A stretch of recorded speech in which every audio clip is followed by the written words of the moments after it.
Hey, Miss Livingston, it's Aiden Curry, your favorite kid with broken foot. And today I'm going to be doing my annotated speech. I did Martin Luther King Jr.'s I Have a Dream speech.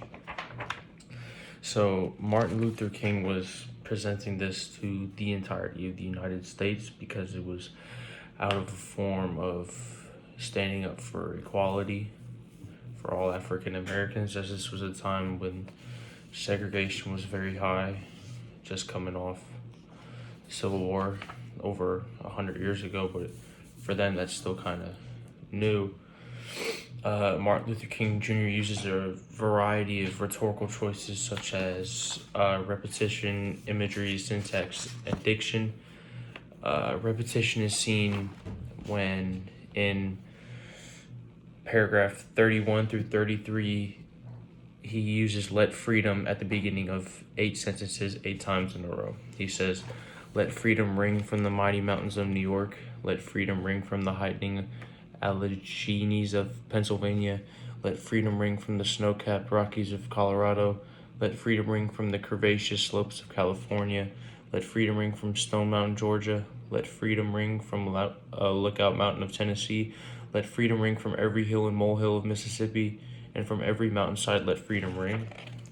This was to get his point across about freedom from the chains of segregation and high racism towards African Americans at this time. It was also, there was a bunch of foreshadowing to things as today, such as police brutality, equality movements, fights for peace and equality.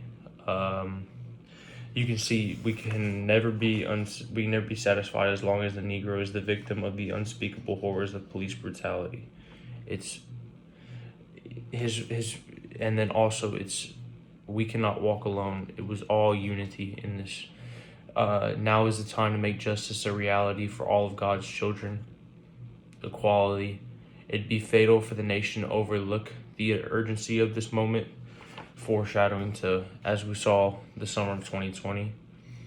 The whirlwinds of revolt will continue to shake the foundations of our nation until the bright day of justice emerges.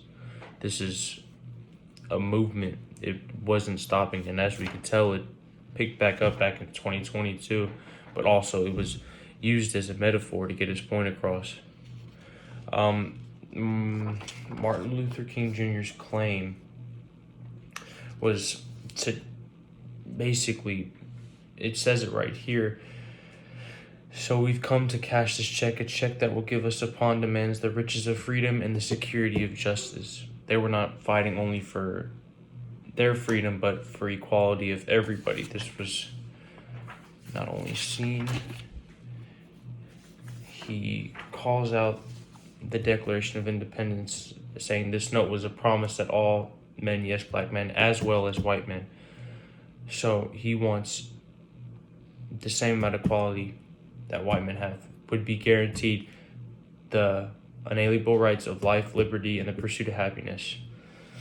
Instead of honoring this sacred obligation, America has given African American people a bad check, a check which has come marked with insufficient funds. Which, as we can tell, as a country, that's very true, especially for today. It's devastating. And then he also brings up many examples relating to pathos, which is emotion-based. We cannot be satisfied as long as African Americans in Mississippi cannot vote. African Americans in New York believe he has nothing for which to vote. And then more foreshadowing, I'm not unmindful that some of you have come here out of great trials and tribulations. Some of you have come from fresh, narrow jail cells, and some of you have come from areas where you quest for freedom left you battered by the storms of persecution and staggered by the winds of police brutality. It's leading to what we have today. It's what we call, he's creating a serious tone, yet one that's hopeful for people of all colors, that we know that we can be equal. Some of these key points that he made is relating back to the Declaration of Independence, that all men should have inalienable rights. not based on the color of their skin, but the character of their mind. Um, saying, let us not seek to satisfy our thirst for freedom by drinking from the cup of bitterness and hatred, which is also a metaphor, but we must forever conduct our struggle on the high plane of dignity and discipline. It supports his claim of peace for equality, not violence, but peace. This is all a movement created by him. He believed that all people could be a source of help in the equality movement. Relating back to his claim, he says in paragraph 10, a distrust of all white people for many of our white brothers, as evidenced by their presence here today, which is when he was doing the speech, have come to realize that their destiny is tied up with our destiny.